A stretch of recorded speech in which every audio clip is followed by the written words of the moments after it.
Hey, yo, it's me, Pops Van Marmalade, and you're watching the Comics-Related Madness Network. Huh? So come get some. CromCon. CromCon.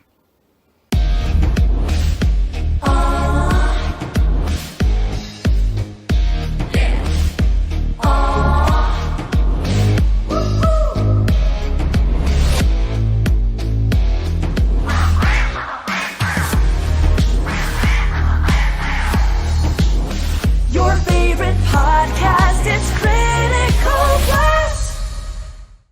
Hi, this is Tim TK, host of That Silverline Show on Tuesday. Join us at 11 p.m. Eastern, 8 p.m. Pacific every Tuesday night as we discuss pop culture and the joys of making comics. And I'm Scott Wakefield, host of Silverline's Wednesday Wham, where we talk about comic books and all kinds of great storytelling, sometimes with incredible guests. And we want you to join us Wednesday nights from 8 to 9 p.m. Eastern. We'll see you there. I'm Roland Mann, and I host Silverline's Silver Sunday. Join me every Sunday at 8 p.m. Eastern as we make mine Silverline.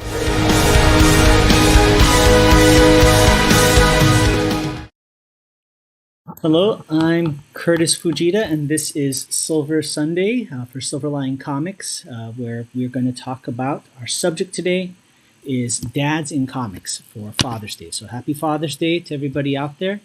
I'm going to go ahead and introduce it. We got a small crew tonight. It's me and Peter Clinton. So I'm going to turn it over to Peter, and Peter, you can tell the folks a little bit about yourself.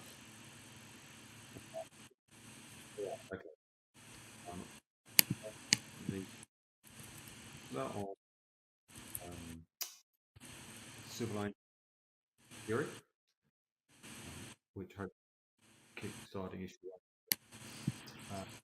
Currently penciling Trump's issue 4, the last issue in the Trump's first volume. What else do you want to know about me? I'm a graduate of the Q School. I live in London, England. It's very late for me. I'm tired. What else, Curtis? What else do you need to know? Does that cover it all? Well, it cut out in the beginning, but did you mention to people that you're just a penciler, or was that? Oh, I'm did I miss just that? yeah. I usually have a hat that says just a penciler, but it's my studio, aka spare room, has a guest in it at the moment, so I can't get in there. That's where my suppliers are, except my laptop and my tablet. So yeah, we're in the front row, bare minimums at the moment. Excellent. Well, Peter's too humble. He's a great penciler. He's one of the excellent pencilers we have in our stable over here. So I'll introduce myself. Like I said, I'm Curtis Fujita. I'm the creative director at Silverline. I'm also the creator of the upcoming comic book Shadow Ghost. I teach martial arts, so I'm calling it the Kung Fu comic by a master. So you can keep an eye out for that. And we just had coming in the room is Quentin J. Bedwell. Quentin, if you would be so kind as to introduce yourself to the folks. Trump's inking and penciling for Silverline, and I'll pass it on. You already got the introductions done? I think we do. So before what's we our start, subject tonight? Subject tonight is dads in comics. So okay. Yeah. Dads in comics. I don't know where to go with this one. All right. And before we get into it, just a couple announcements. Of course, don't forget to check out the Silverline merch store on Zazzle. Some cool stuff like this cat and mouse Silverline mug. And I don't want to dip my beverage out, but you can choose different colors. We got a lot of cool stuff there. So please check that out. And we're also sponsored by Daytona Comic Con. I'm still waiting for my tickets, my flight tickets. I've not heard of they're paying for my flight over and hotel. I'm guessing not. Well, we'll see. Fingers crossed. Fingers crossed. They're great, yeah. They can fly me over. Yeah, get the presidential suite and the whole 9 yards. The penthouse. We can't fly anywhere here yet, but it's fine. Yeah, I'm sure we'll get there. And we're also brought to you by History Camp, so please make sure to check that out. We'll have links in the description after the show. So before we start, let me just double check that there's nothing going on as far as our chat, because sometimes people want to say hi, say something. And then, we were trying to get some of the artwork up. I don't know if Quentin, if you'll have better luck, if there's anything you want to show this evening. Sure, I'm opening everything up now. That's why I'm a little bit late. I was trying to get my computer started up and everything, and then I remembered we were doing this other service, so that was another issue. So yeah, give me just a few minutes. Yeah, sure. Take your time. I'm just going to double check here, and yep. So far, it looks like everybody's celebrating Father's Day, so they might trickle in later, but we'll get to it. So, dads in comic books. I guess we can just kind of start with who are some of the most memorable characters that are fathers. Norman Osborn. Norman Osborn, who's the perfect model for how all fathers should be. Right. Norman, commandeering and a megalomaniac. Yeah. So successful, driven, cool gadgets. Yeah. Cool gadgets. Well, yeah, Norman Osborn. Who else? I think I suppose it's strange that the first person I thought of was Norman Osborn. Reed Richards. He's a good. He's more. Thomas Wayne. Yeah. Does he count? He's dead. Well, he was a father. Okay. I suppose. They have a storyline though on one of the alternate Earths that it was actually his wife and Bruce that died in the alley, and he became the vigilante. So that was yeah. I like that where he had like the red logo, Yeah, he was cool. It's a pretty cool looking figure too. I don't know if anybody collects figures here besides Peter, but yeah. Got a few. Who else? Well, Pa Kent. He's probably the perfect father example, the perfect son, perfect father examples. Yeah, definitely true. And then Jor-El, right? I was just thinking Jor-El, but I didn't want to name another dead character. He's dead too. I didn't want Peter to chastise me. He's dead. That's true. Oh, there's going to be loads, isn't there? I'm struggling. Uncle Ben, technically. Yeah. Technically. Yeah. Father figure. He's father dead. Figure, yeah. The father figure. Another dead one. Yeah. Bruce Wayne is dad now, right? Mm-hmm. Oh, right, yeah, of course. Yeah. And Alfred. I guess you include Alfred as his. Yeah. As it goes, yeah. He's dead. Mm-hmm.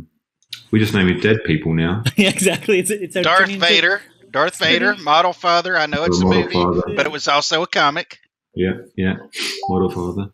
So essentially, this is turning into an obituary of. Yeah. There's many dead characters. Just a list of great fathers, great father figures. That's funny. We should probably separate into a list of evil father figures and good father figures and see who's probably the better. I think the bad guys probably win. Well, Ra's al Ghul, if you're talking about the bad ones. I was thinking of him earlier, yeah. He doesn't die. He doesn't. His whole thing is he doesn't die. That's good. Yeah. Absolutely. Trying to think. So what about all our dead fathers and not dead fathers? Okay. So dead ones, I would say Battling Jack Murdoch. Matt Murdock's dead. That's one of the ones that's no longer around. Who else? Iron Man's dad. Yeah. I can't remember his name. Howard. Yeah. Howard. He's dead. Yep. Yeah. He's dead. I think that's actually a theme that you have to have a dead father to really make it as a hero or villain. Well, it kind of seems like a trope, right? The father figure has to die so that the son can essentially usurp the story arc, right? I mean, that's kind of a thing we see all the time. That's deep. Yeah. I'm ready to share. What? All right. I can't share. It won't let me do it. Maybe I am. There we go. Okay. Oh, good. There it is. Oh, look, you shared. It's not fair. No, mine doesn't share. There's no screen share for yours? It just doesn't work. The We're having a little. studio won't let me do it. It's no biggie. Well, before we get further, Wubba Fett just chimed in. Wubba says, "Three amigos holding it down." Hola. Hola. Good to see you, Wubba. There's space for you here, man. You're welcome to come on. So Quinn, maybe you can kind of tell people about what you're sharing on the screen, what you're working on a little bit. Sure. Right. Let me take the opacity back up. This is how I digital pencil. I just pretty much really loosely get the forms, and I'll go through here and I'll ink it. Now, if I was doing somebody else's work, of course, it'd look a lot different. Or doing traditional, it'd look a lot different. But I do the pencils and ink because, of course, in digital you can erase your ink. So I'll go over this and do the ink, and yeah, it's coming along pretty good. If you'll notice, I've got this grayscale stuff here, and it's kind of like if I was penciling in traditional and I would be doing crosshatch lines to show, like different tones. I just use that to know where I want to put my shadows and where I want to put my different rendering lines, and shadows, tones and shadows. Yeah. So, and right here, they are going to battle. Yeah, that's what I've been drawing for days on end, it seems. Battles. Yeah. Well, I'm glad you got book Nice. 4 because I've these armies and stuff. It's really, Oh, really interesting. I think I spent 2 days on one panel, just 2 armies fighting. Well, I saw 2 of the pages that you did with the battle scenes, and man, that was really impressive, really good. So this page is kind of like, haha, Peter, take that. Yeah. No, no, not at all, not at all. But it's a pretty epic page. There's a lot going on here. So I'll be taking the opacity down, and then I'll be starting on the inks for this evening. Nice. Ooh. I like composition-wise. I love in that third panel how you threw that arm up at the diagonal to pull the eye back down, kind of let it flow down. That's great. Really nice stuff. I'm glad it worked out because it was totally unintentional. I just thought it was like, this would be cool if he was just reaching over the panel. Well, see, if you want to sell it, you say it's just storytelling of comic books is so ingrained in every fiber of your being. It just happens. Yeah, it's just part of what you do. This is what I was born to do. Exactly. Exactly. Well, back to comic book dads. So we talked about. I think we've gotten past the dead dads. So what about ones? What about ones that are still living, or in the current continuity? Cyclops. Cyclops. Yeah. Oh, doesn't he? Is it? Oh, he's alive now. Yeah, it was a period he was dead. But yeah, I don't know. I'll give you that. I know one of the first things he did, being a father, was left. Right? Did not see that coming, but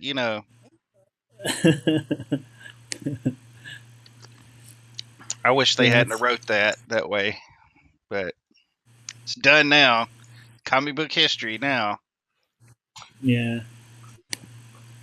that's true.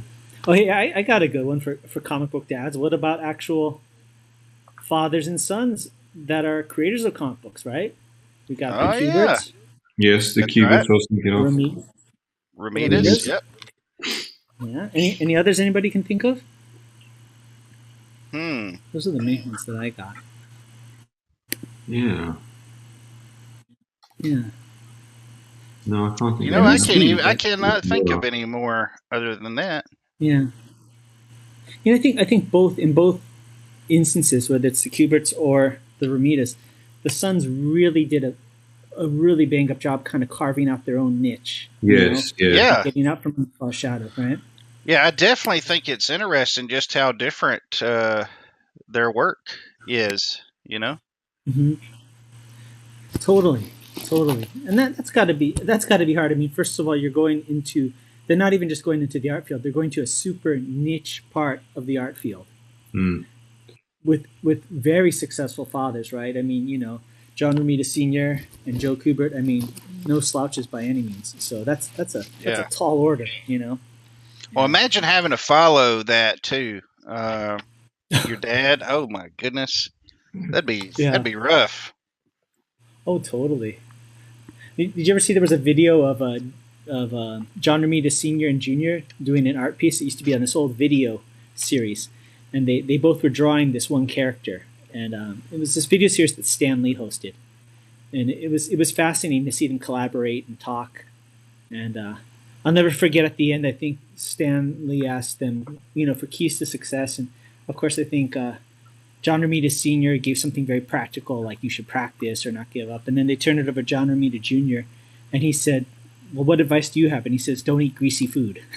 It's like his only piece of advice. I think I remember this because if I remember right, Junior said, "What is my style? My style is whatever gets it out in time." Yeah. Yeah. He's right. And I kind of respect that, right? I mean, there's people like two artists that I really like that I don't think get enough credit for actually just being excellent storytellers, even though they're well known. Is Dave Gibbons and John Romita Jr. are guys that are just solid. I mean, may not always be the flashiest, but they get the job done. They don't slouch on anything. They draw everything that needs to be drawn, and I have so much respect for those guys. They're amazing. So, well. Agreed. Yeah.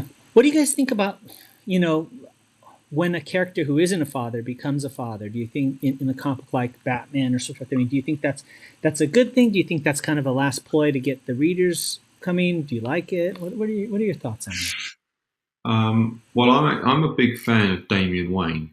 I really like him as a character. I know technically, yeah, Batman's had other sons because he adopted Dick Grayson and took on other Robins, Tim Drake, and whatever. But I think he's been a really cool addition to the Batman family.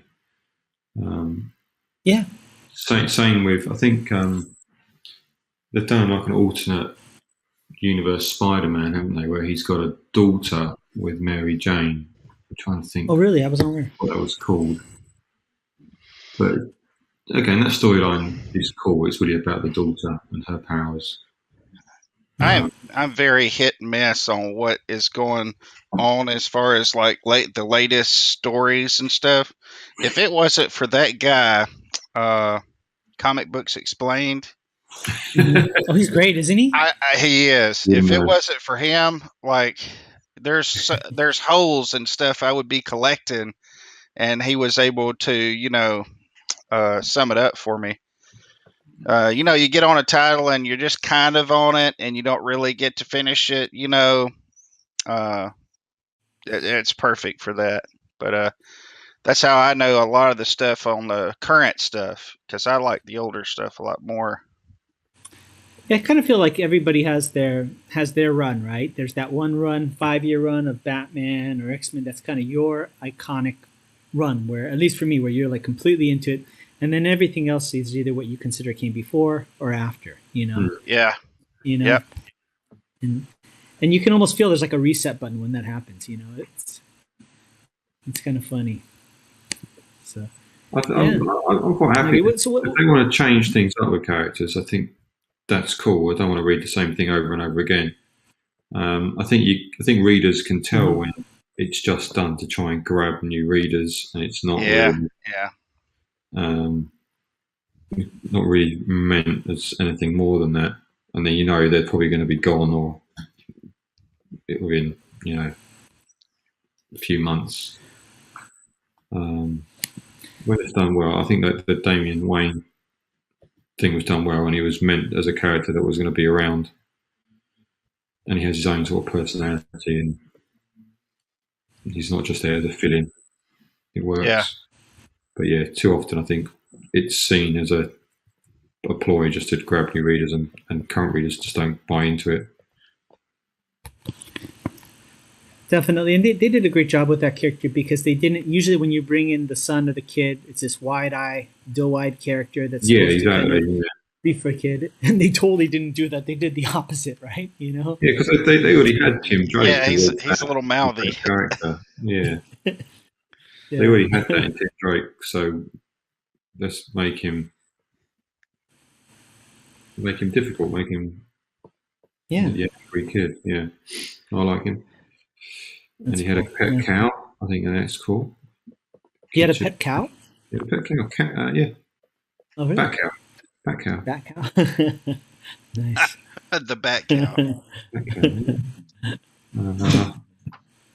Generally, I'm okay. If they want to change characters, I'm fine with it because I'd rather they change the character than just had the same thing year after year, which is a risk with comics. But people don't like change.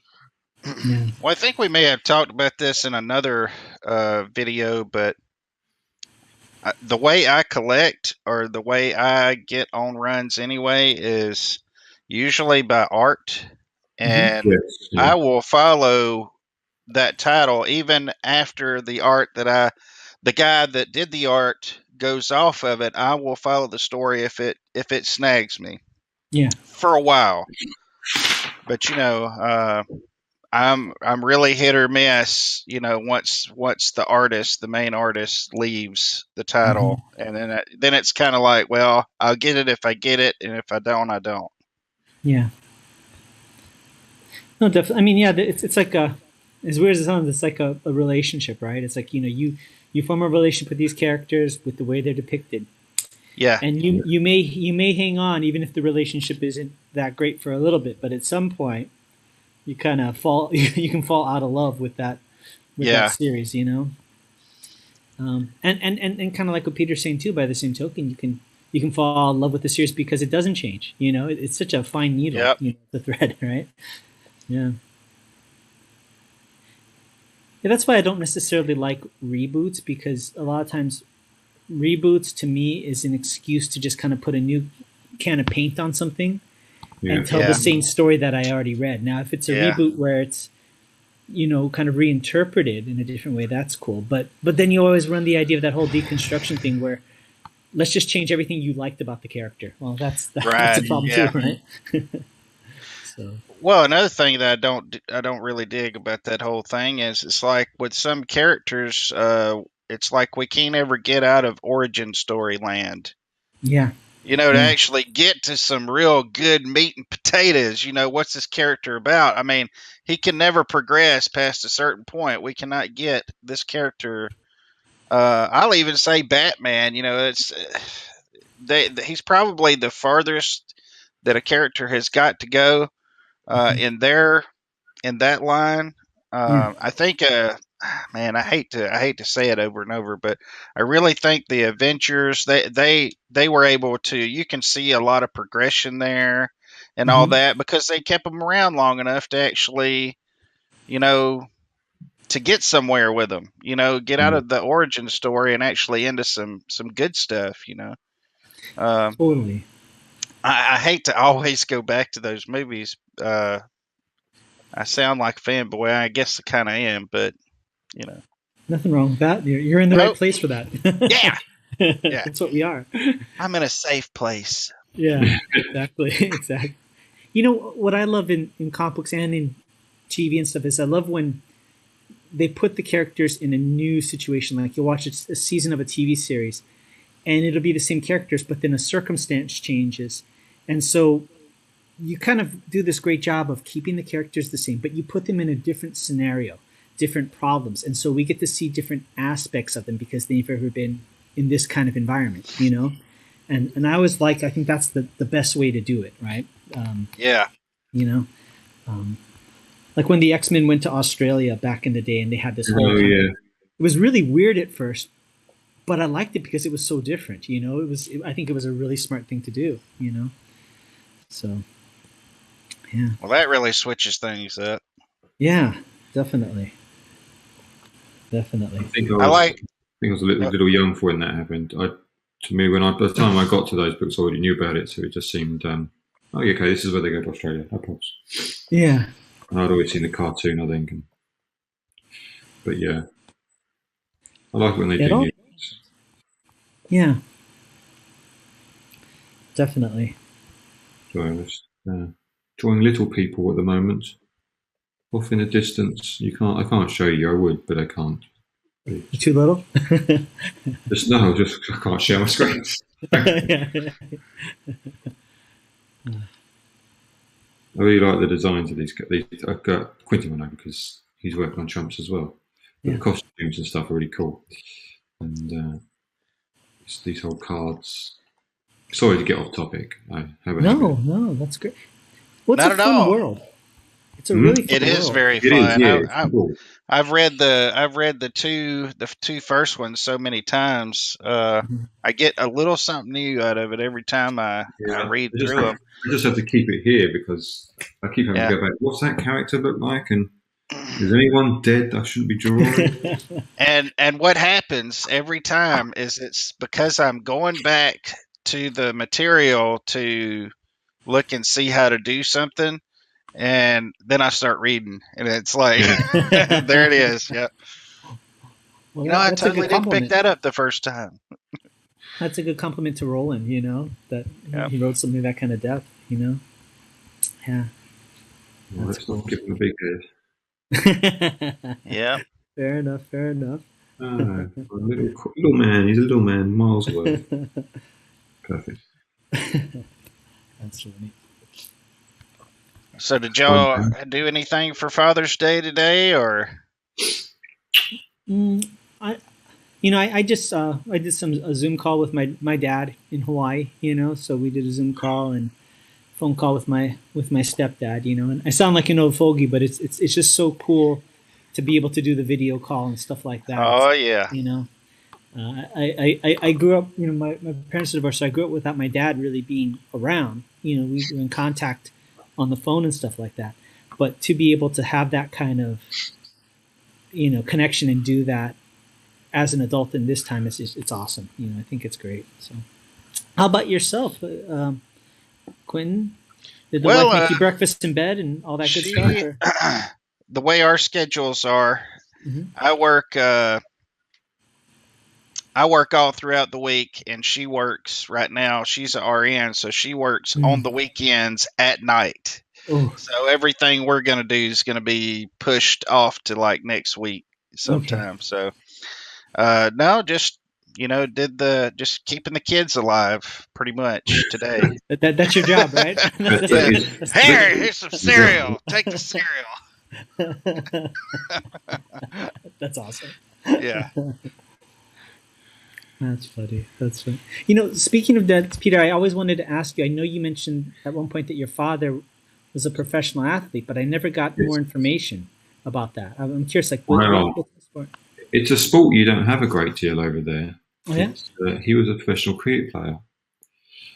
So, do you know much about cricket? Yeah, I mean, I've seen it with the paddle and the paddle. I mean, I know, hey, I'm a Yankee. What are you going to do? I'm trying to say it as nice. What do you call it? The bat. The cricket bat. The bat. It's a bat. I was going to say paddle. I've had plenty of experience with paddles, especially growing up. They played sport. That was. So I just assumed I'd play sport when I was a kid. I thought I'd be a sportsman just like that. Didn't work. I like comics. That's okay. Everybody has to kind of carve. That's right. Yeah, they do. My older brother played professional sport as well. He went into it.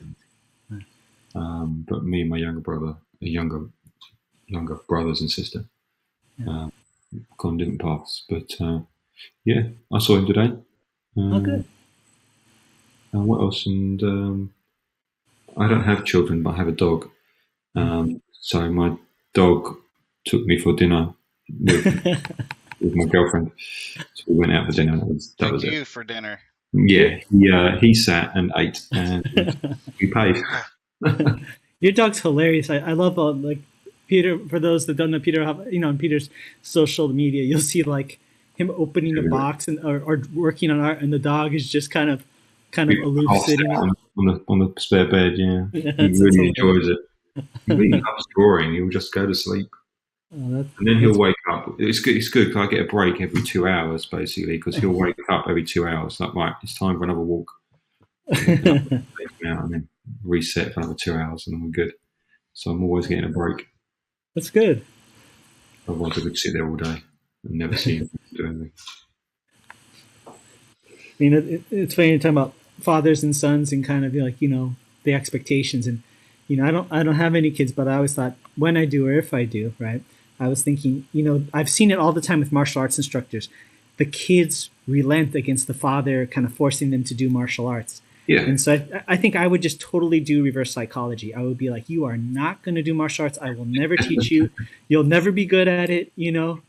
Yep. You know, you're going to watch YouTube all day. I don't know, son. You're a little bit stringy in the arms. Yeah, exactly. I don't think you could get it done. Exactly. Just use that reverse psychology to my advantage, you know. Yeah. So you had a nice easy day today then. Just got it all done on the phone. Yeah. It was really easy. Just all Zoom communications, you know. So it was good.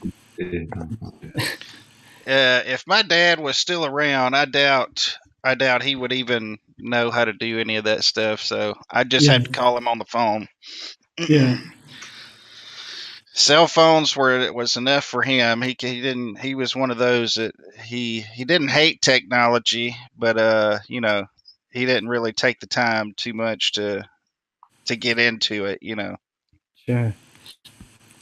Well, to be honest, my sister who lives there in Hawaii also, so she brokered the deal. So she did all the behind the scenes technical stuff. So that made it a lot easier. Oh, cool.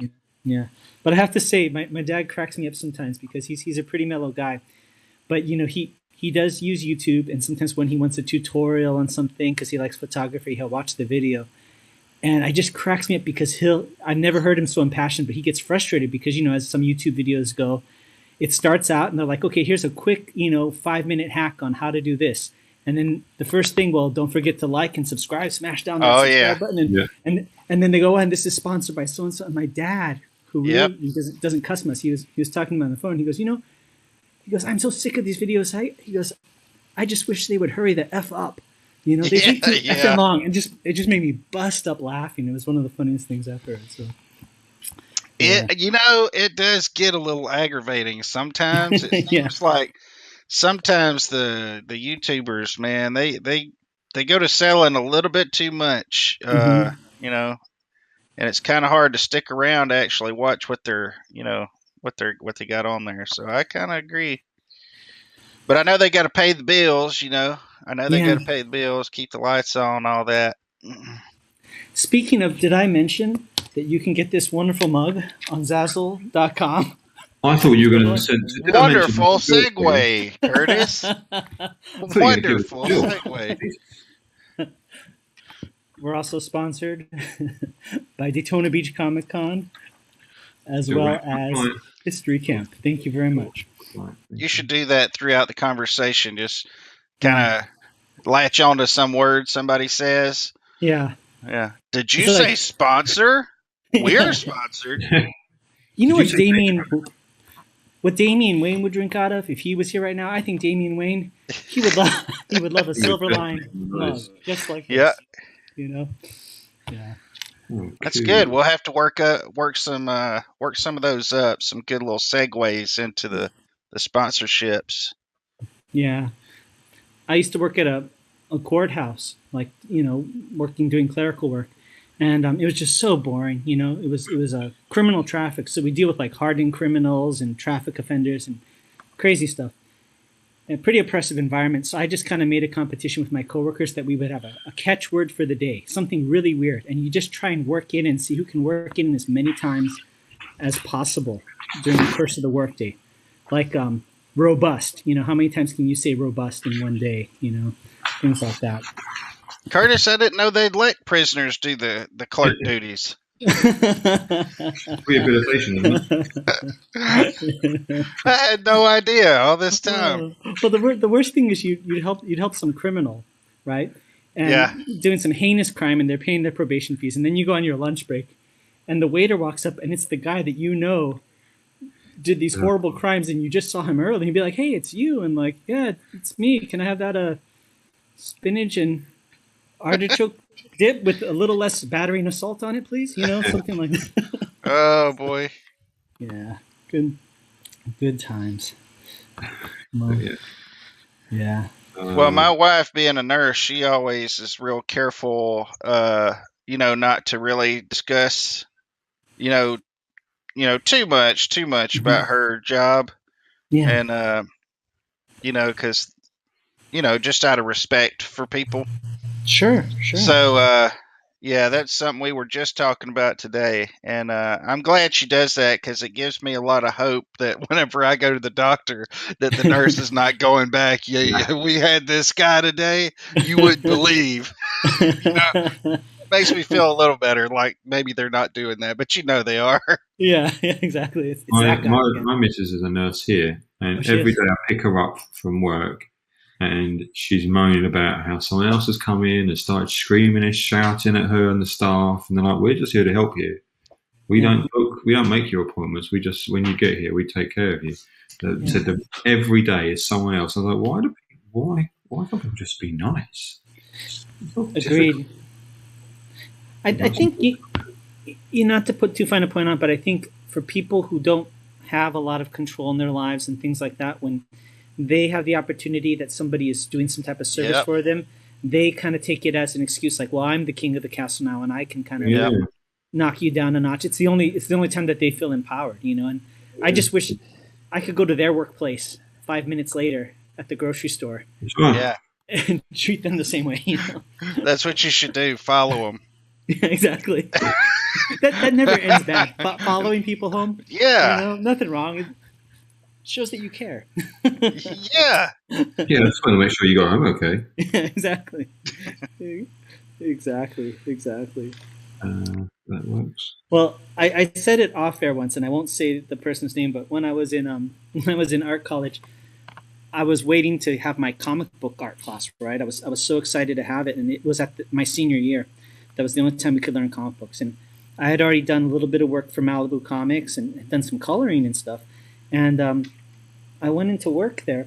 I went into class, and the professor just had it out for me for whatever reason, just constantly calling me out, even to the point where saying, like, "You will never work in comic books," all this stuff in front of the class, completely unprofessional. So I came back to LA, met some of the people that I knew in the industry, and they asked me who this guy was, and I told them, and they said, "Oh, well, there's a reason he's teaching at that school, and he never makes his deadlines. He's notorious in the industry." And okay, file that away. So after college, I applied for a storyboarding job. For, of all things, they did like an animated reboot of the Kung Fu TV series with David Carradine. Okay. Yeah. So I applied. Was told, "Hey, we like your stuff, but we hired somebody more experienced." Okay. So kept doing freelance work, and a couple months later, somebody I know that I had done freelance work for said, "Hey, contact these guys at this office. They're friends of ours. They could really use your help." So I called the number, and it's these people I interviewed with for this same animated series. And they said, "Hey, the guy that we hired didn't work out. He just couldn't meet his deadlines." So I said, "Okay." I said, "Come on in. We'll have you pick up a couple episodes." So I walked in, and as I'm going over things with the art director, in walks my college comic book art professor. And as so unprofessional. Awkward. Yeah, he literally looks at the art director, and he looks at me and he goes, "What the hell are you doing here?" And the art director says, "Oh, Curtis is here to pick up the work that you couldn't finish." Oh, and it was like, man. Yeah, it was like the sweetest revenge, because I didn't get my hands dirty. I didn't do anything but my job, And every now and then, life gives you one of those moments, right? Not often, but once in a great while, you gotta cherish that. Yeah, don't ever wait for those to happen. No, but when they do, do, it is sweet. Oh, absolutely, absolutely. So, yeah, definitely comes around sometimes. So, could Thanos be considered a comic book father? Of course. Yeah. Yeah. Comic book stepfather, though, right? Or isn't there any? Yeah. Yeah. Yeah, I Yep. could say that. I could say that. He's still alive. Yeah. Fair enough. He's still alive. He Yeah. is in love with death. Yeah, yeah, exactly. still alive, still And alive. she's kind of made it, given him the ability of not being able to die, right? Because she really doesn't want to have anything to do with him. Yeah. This guy just keeps calling me. I can't get him to stop. What do you guys think about? I mean, I think it was great, the adaptation, but do you think they could have, should have, would have been able to adapt, the Infinity Saga if they had that death aspect where death was that entity that he wanted to court? Yeah, I don't think it would have been as good though. I think the whole Infinity film was about giving him the reason for what he was doing. I think that the reason was very clever. The whole resources, whole half the universe. That was more believable than I love death. I've just got to devote all these deaths to her. Yeah, I think it could have worked. I think it works fine in the comics, but I think what they did in the film was clever. I don't know what, and I haven't thought about it. What they could have done, but I think they could have came up with a better motive than even that. But that's just me. I mean, it was not bad. It was not terrible. But if they weren't going to go by the source material, which is the norm, that's fine. I know that's what they're going to do. I think they could have came up with something a little better, but that's just me, Yeah, I kind of felt like, I thought somebody said something funny. I said, well, if he has the Infinity Gauntlet, couldn't he just produce like twice as much food for everybody and resources? Exactly. Where's the fun in that? I know, exactly. Yeah. Exactly. But still, I enjoy. There was a really. I heard that the Russo brothers had produced this TV series called was it Slugfest, I think, or something along those lines. It was about behind the scenes stuff about the comic book industry, and it was going to be on that show called that app called Quibi. I don't know if you guys are familiar with that. Yes. Yeah, and supposedly they did one on the death and return of Superman, and they have reenactments of everything. And it was supposed to come up, but it got sidelined when the app got sidelined. But I'd be very curious to see that. I think that sounds like a really cool series. So, Yeah. Yeah. So, well, it's kind of funny you said Lady Death because we do have Roland had mentioned that he gave us 2 topics actually. So the first topic, I wasn't too sure if we get through it, but the bonus round would be death in comics. Okay. So I think it's fortuitous we got onto that. So let's talk. We talked about working up segues. Yeah. Exactly. Speaking of death. Yeah. Speaking of death. So, death in comic books. What are some of the most memorable deaths that occurred in comic books? Would you guys say? There's so many. I remember thinking for years Barry Allen was dead. Yeah.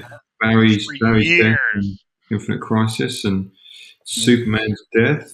Uncle Ben's death is probably or Gwen Stacy's probably the one of those famous. I think that's one of the best ones is Gwen Stacy's, Yeah. Yep. Hands down. Oh yeah, that kind of. What would you say? That was like benchmark. Yeah. Yeah. For comics in general, wasn't it? Yeah, because she stayed dead for an awful long time as well. Yeah. Mm-hmm. Well, I think they had that like all around Marvel. Whatever you do, you can't bring her back. Yeah. I think I had maybe it was Jim that interview with Jim Shooter. I can't remember, but that was like a thing. They were not allowed to. You can do what you want, but you can't bring. It's funny though how some characters, they get brought back like all the time, and then other ones, sorry, you weren't popular enough.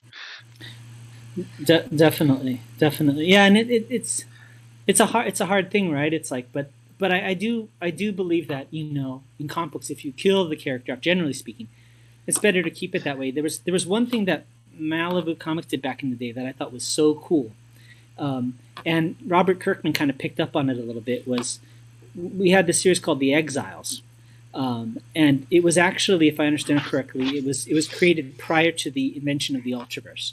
And when they did the Ultraverse comic books, they kind of pulled this group of superheroes into the Ultraverse because they already had, I think, the first issue done. And in maybe issue 4, they killed off the entire team, like the entire team.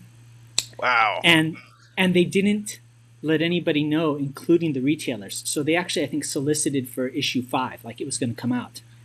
And then, which pissed off all the retailers. But then everybody was reading issue 4, and then just everybody dies. And then they're like, sorry, folks, series canceled. And it just was like, just blew everybody away. I thought that was really clever, you know. Retailers probably didn't like that. Kind of like Secret Wars, where Doom.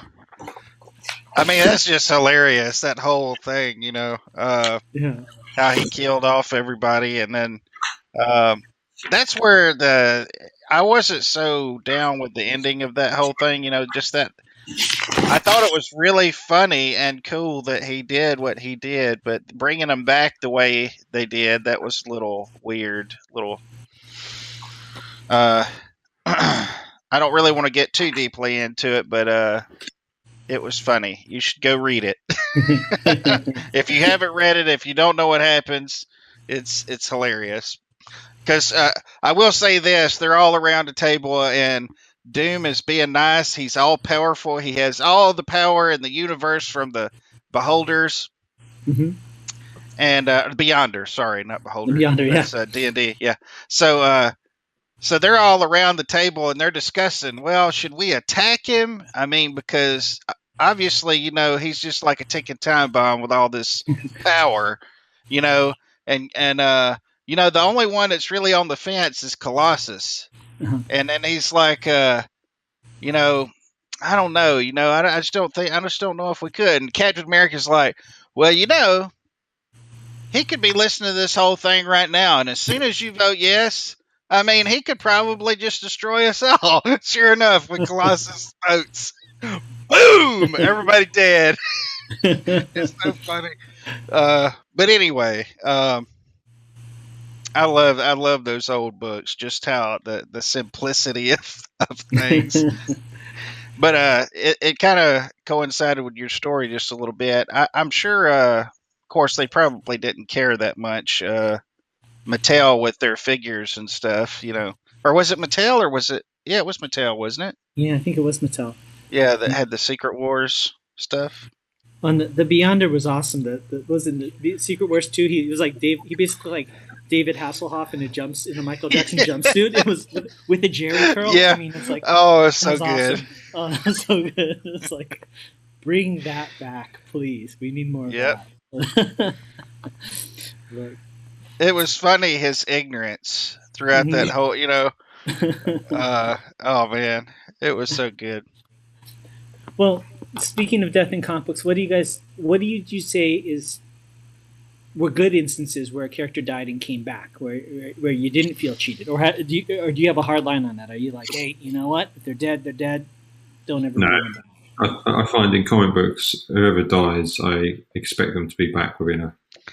Yeah, you know, that's why. Time. That's the big issue. There's some parts of the multiverse that I like, but at the same time, it is, you know, there's no real. To me, there's just no real consequence to stuff, you know, and that's one thing I really don't like about it, because it's like when I used to watch the old Star Trek episodes, and I could tell this was going to be a time episode, because everything that happens in the show by the end of it doesn't matter, you know. So then I feel kind of cheated, you know, because nobody made any character growth. There was no, you know, it's kind of the way it is with the multiverse. And, you know, whenever you feel like there is some impending doom, it really means something, you know, if people are able to die, kind of like in real life, you know. Be careful what you do. You know, if you like motorcycles, or if you like doing all kinds of stuff that's risky, there's a consequence for that, you know. But in a multiverse kind of situation, there's not really. Of course, you may die, but then there's 50 other ones of you who made the jump. Yeah. Yeah. and you're okay. So anyway, I don't know. I think the multiverse kind of has taken away the. So people just really don't stay dead, and it. Who wants Superman to stay dead? But at the same time, in real life, when somebody passes away, somebody has to take their place. Hmm. And that on its own, that's kind of why I like the way Star Wars does things. Hmm. And I'm talking about like the legacy. They've got all of these stories of all of these Jedis and even Siths from way back when. And sometimes they're very hard to kill, but they do die, Hmm. and then somebody else comes along to take their place, or they fill the vacuum, or you know, and it makes them more special because there is, danger. There's real danger. There's, they can really, they actually can die. I hated to see Qui-Gon Jinn Hmm. bite the big one because I love Liam Neeson Yeah. and I loved Qui-Gon Jinn, his character. I knew that he wasn't in the first three, of course. I knew it was going to happen. I just didn't think it was going to happen in the first movie. Um, that, and the fact that they didn't bring him back, you know, imagine if it was Marvel or DC, he'd have been right back, because people love him, and everything. So I don't really know how I feel about comic book deaths anymore. Yeah. Like Peter said, I kind of feel like when somebody does die, especially if it's like a real, you know, awesome character, I just know, well, be interested to see how they bring him back, after he's hit by a train, burned, and, Yeah. and, and, it's always interesting to see how they're going to do it. Well, I think the interesting thing is and I've heard them say that about Uncle Ben, right? You can never bring back Uncle Ben. Is Yeah. the idea of if you bring them back, does it undo some development of the character, right? If Yeah. you can bring him back in a different way. Like I think I really liked how Winter Soldier came about, but it's like how do you bring the character back without undoing the importance of their death? And that's really a hard one, right? So Yeah. yeah.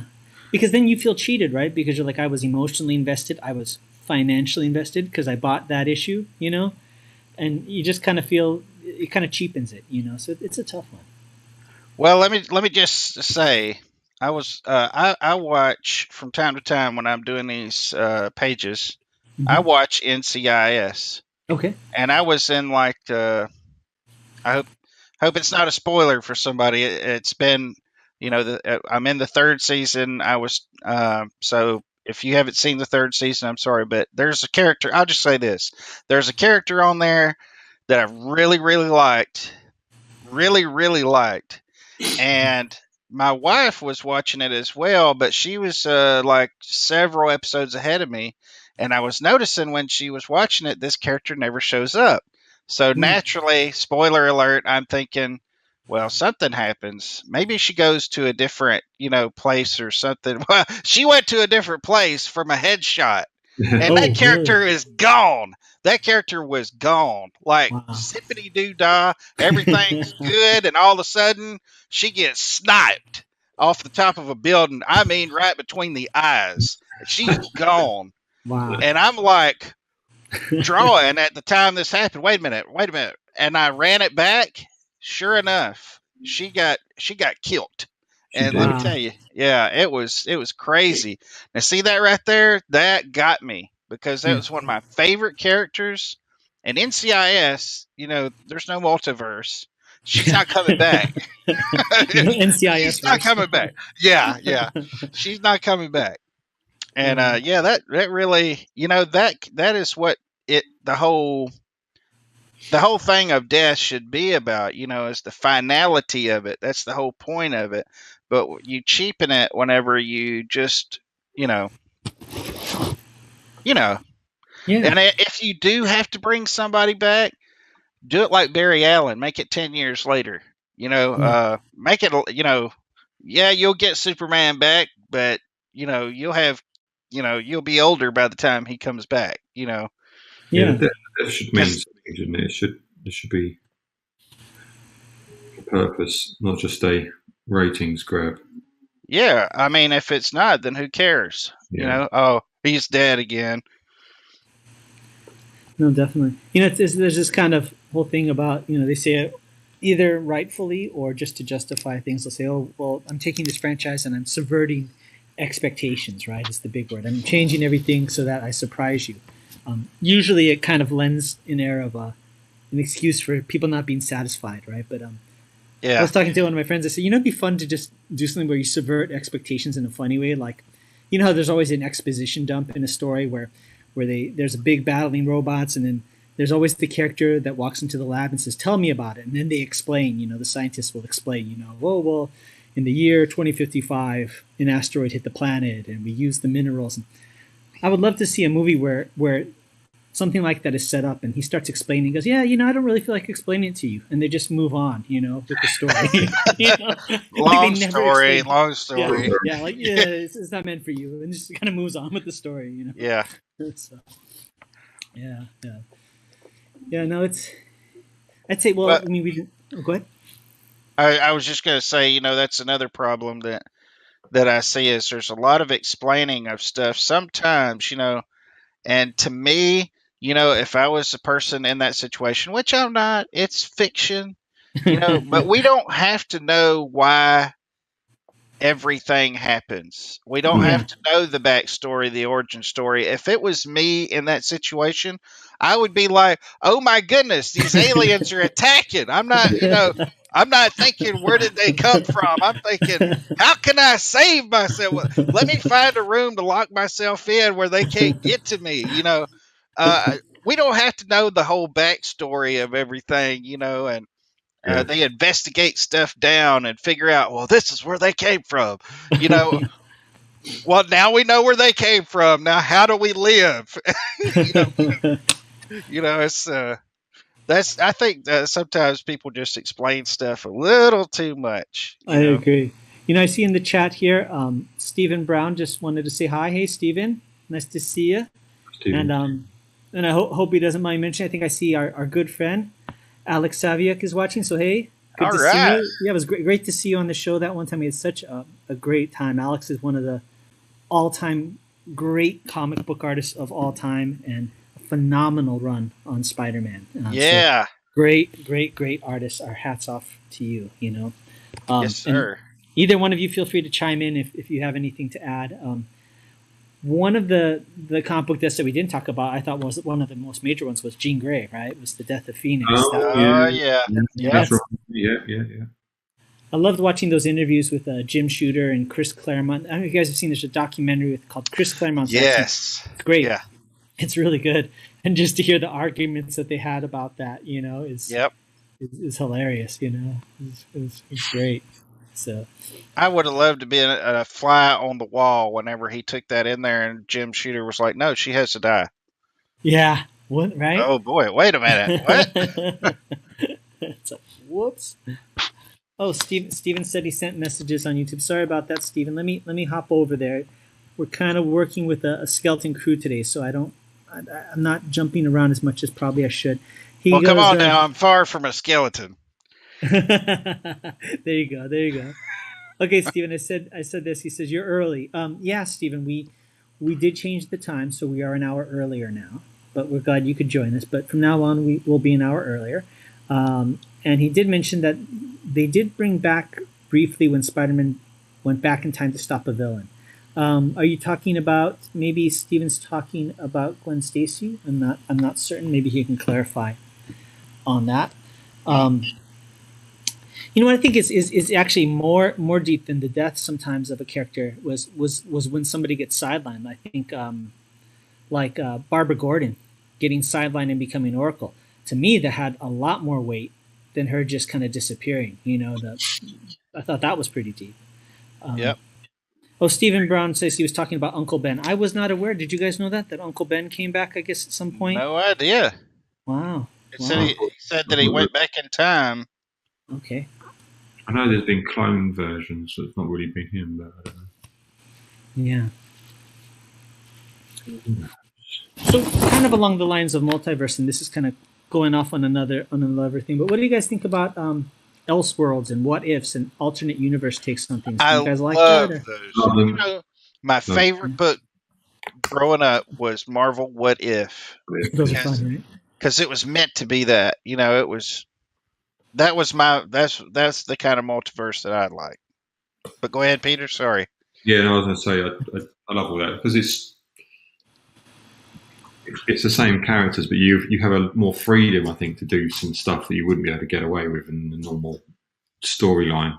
You can go have real fun with it, and it's just, and you know when you're reading it that this is just going to be a couple of issues, just a bit of an exploration of something new. It's a bit more interesting, and it doesn't affect your character really. Yeah. Yeah. What are some good ones that you guys like? What are ones that you're like, yeah, that was a good take on something? You know, it's been so long that I don't even remember. So I guess it's not really a what if, but it's the Spider-Man where he's got a daughter and he's married to MJ. I'm trying to think what that's called. It wasn't that long ago that came out. I mean, it wasn't done as a what if, but it was a alternate version, I guess. Was it kind of futuristic, or was it more modern-ish? It wasn't really futuristic. I guess it was. It was just an alternate history, maybe, or alternate universe where he and MJ had a kid. Okay. I'm gonna have to look that up now. Hang on. They had a goat. They had a girl. A kid. I think, I was just. Oh, a kid. I see. Yeah. I think one of my favorite ideas. The execution was okay, but I thought the coolest one was Batman speeding bullets. Elseworlds. I don't know if you heard of that one, which was basically is that when Kal-El leaves Krypton, he doesn't crash in Smallville. He crashes in Gotham, and gets adopted by the Waynes. And when they get killed, he becomes Batman. And the cover was like that classic picture of Superman kind of like going over Metropolis and the cities underneath him, but it was Batman. So it was like, it was Superman with a big chip on his shoulder, and it was it was awesome. It was so cool. That's not safe. Somebody that powerful to be have that mindset. Yeah.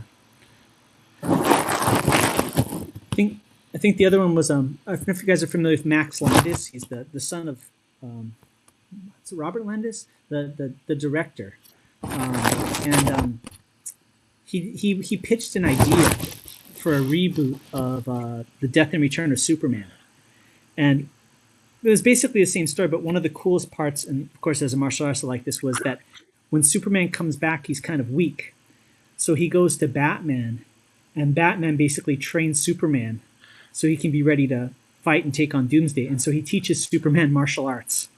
So now you have Superman having this kind of disciplined way of fighting, with all that extra power and stuff like that. I thought was kind of clever. So. I've heard you talk. I have not seen that, but that sounds like it would be awesome.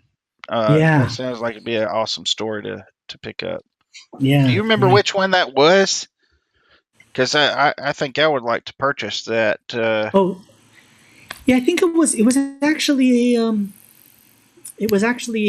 it's just a video pitch. He didn't ever got to do it, but if you go okay. Max Landis Superman. It's literally him just hauling off and talking about it, and getting really passionate and basically telling what his version of the story would have been. Which is pretty cool. Isn't that something? You hear some of these really cool ideas, really cool pitches. I was going through some on the Masters of the Universe stuff that just never got made.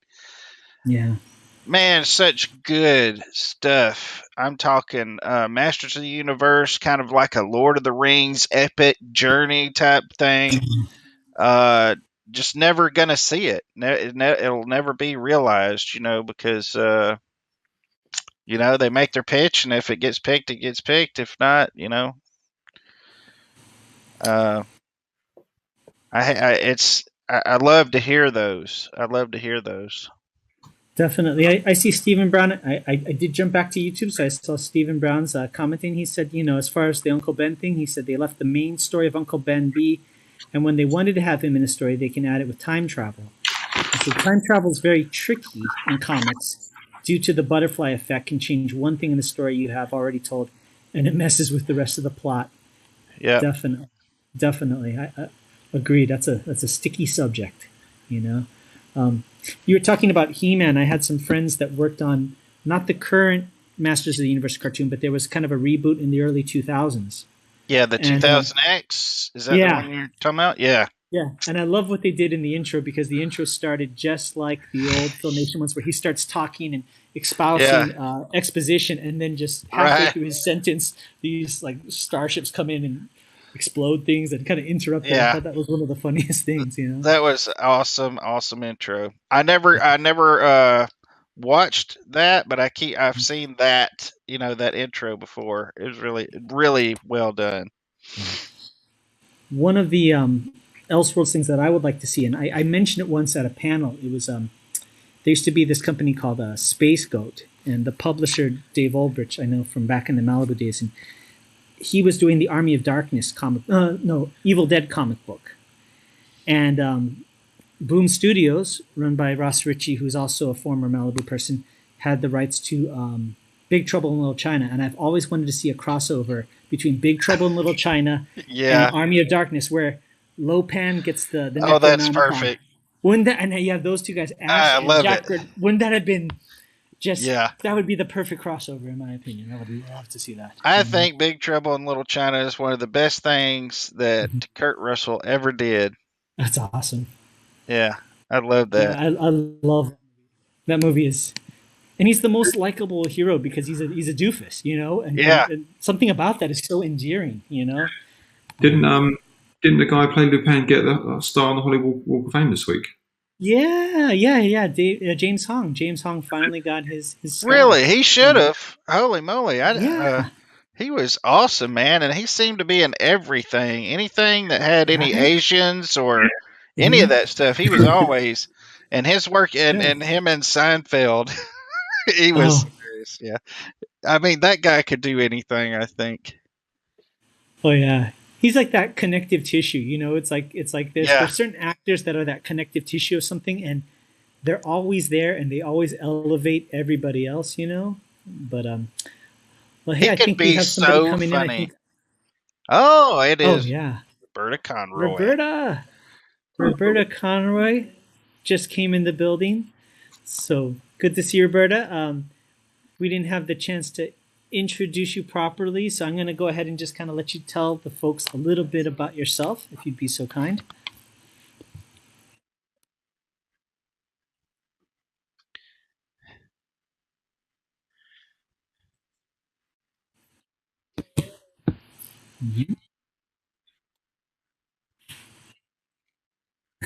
Oh yeah, it's hot.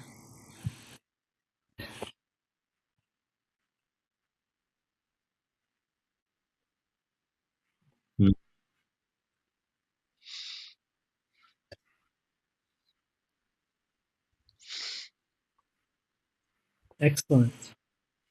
And Peter's pencils, Tommy's inks, and Roberta's colors. It's just like the perfect confluence. It looks amazing. Yeah, I'm really looking forward to that. Yeah. Cream and of the Peter, crop. We liked your secret appearance. We were looking at some of the pages and we we're like, is that Peter? That looks like Peter. I draw myself in everything I do. I'm always looking at myself. I look at myself with facial expressions all the time. So I'm like, well, I'm just going to draw me. It's fine. Why not? There's no big. Why not? I'm going to make myself a lot more handsome than I am in real life, but it'll be me. So we could tell it was you. So that's a good sign, Yeah, I don't see why I can't draw me, and I guess I'll try and draw other people as well. Towards the end, there's certain names I put on the side of buildings and things, which the artists have got to make it fun for themselves sometimes. Yeah. Yeah. Yeah, there's a page in there. I think there's Roland's Pub or something like that. I was like, all right, that's great. I can do this stuff. Why not? You could put Silverline titles That's as right. movie posters. Yeah. I didn't think of that. Yeah. Yeah. Mm-hmm. As long as it doesn't go like that movie, Being John Malkovich, where everybody looks like the same person. Then Oh, yeah. it gets a little creepy, right? But that's I can great. start advertising my other books for other titles, for other publishers. No, maybe not. No, look, No. it's coming along great.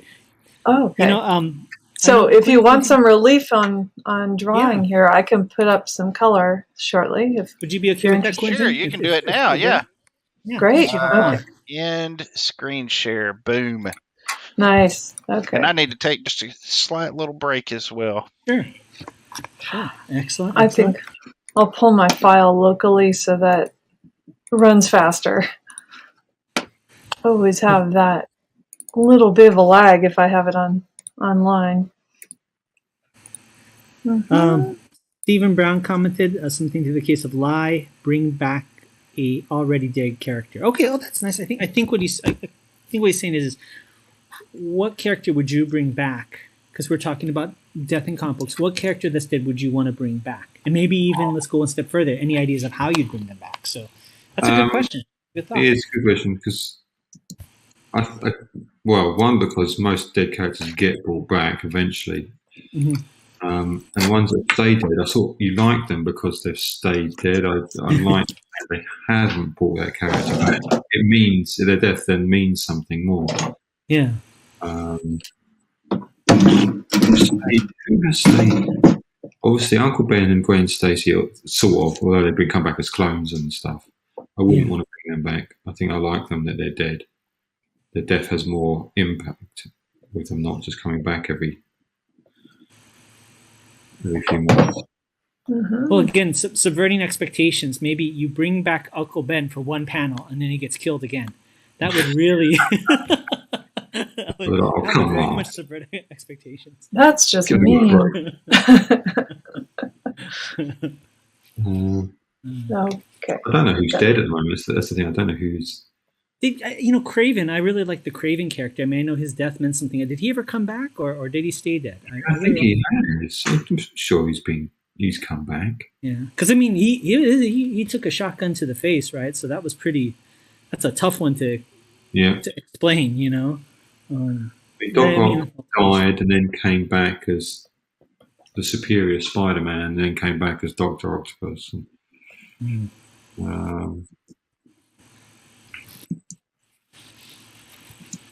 I always think it's funny. Sometimes they'll bring back an incidental character that died and bring them back. Like the whole Ben Reilly thing in Spider-Man. I mean, it's like, that was kind of, that's a little too deep of a cut sometimes when you take a character that wasn't super, super significant and bring them back. I mean, I don't know if that's a good idea. I know the Clone Saga wasn't well received, but I really like the character of Kane. Yeah.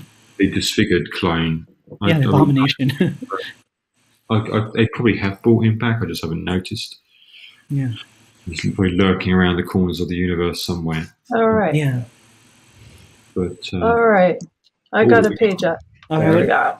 I'm just starting here. That page. You remember that? Yeah, I remember drawing that for hours. That looks like there's a lot of party people to do here. Yeah. I love it. It's fun. So it's a splash page from Champion Miss Fury. And there's, I'd say, these brand new tech outfits. So nobody's seen these outfits before. Hopefully they know how to use them. No. But it looks like they're doing pretty good.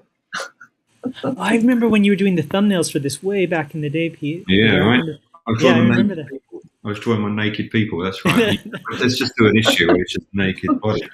Oh, that's right. Yep. That's when, as a joke, on that second panel, he drew the underpants and the guys. That's right. Because the way I structure everything, I draw all them through naked, basically, and I have to dress them on top. Right. Turned out great. I like it. Yeah, it looks really great. Yeah. I like the points of view. Yeah. Really cool. That's very cool.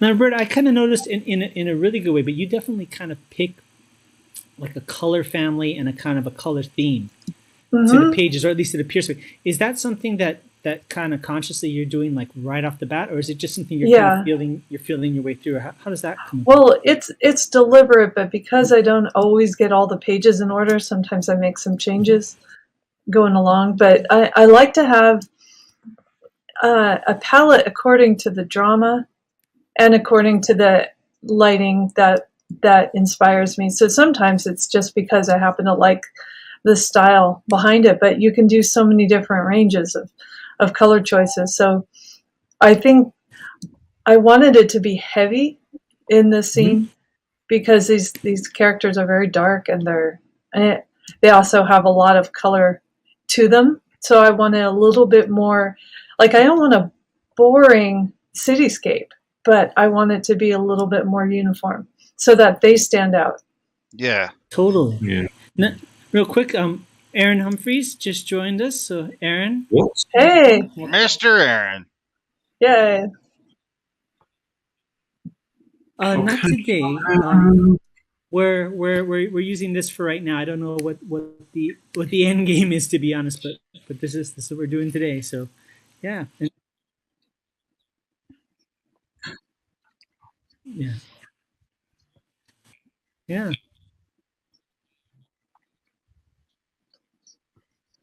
Aw, Thank you. I'm glad you're here. It's smiling because you're here. It's smiling because you're here. So. Mhm. Well, we're glad that folks he at was home- your second choice. Yeah, I don't mind.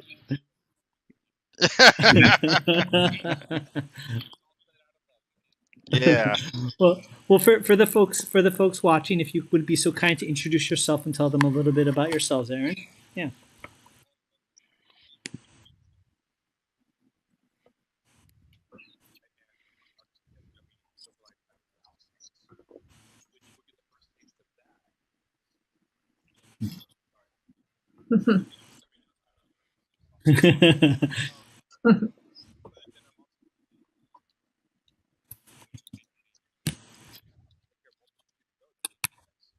Oh, nice. And the creator of Mike Godwin's comic. Please. Yeah, on which you can find on Webtoons, and then you can buy on my store and various other places. So There you go. I think my store. I'm not sure. I think he posts in the YouTube video. I think he posts links to my store and everyone else's places too. I think it's down there. So Definitely. Excellent. Well. I don't know if you guys saw, but the subject, maybe you could get your folks' take on it. The subject is, we went over two things. First thing was dads in comic books, and now we moved on to death in comics. So, but before we go too far into it, Stephen Brown just said something. He said he was saying, bring back a dead character can be tricky due to a death in a story is supposed to mean something. The only way I think is if it was already planned. Yeah, no, that's true. That's true. Yeah.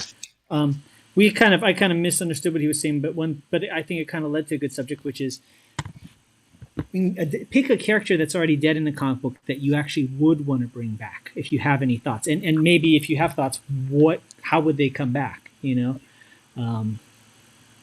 Like a character that's died. I mean, I think hasn't every character, at least the superhero comic, come back at one time or another?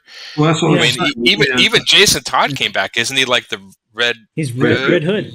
Yeah. Yeah.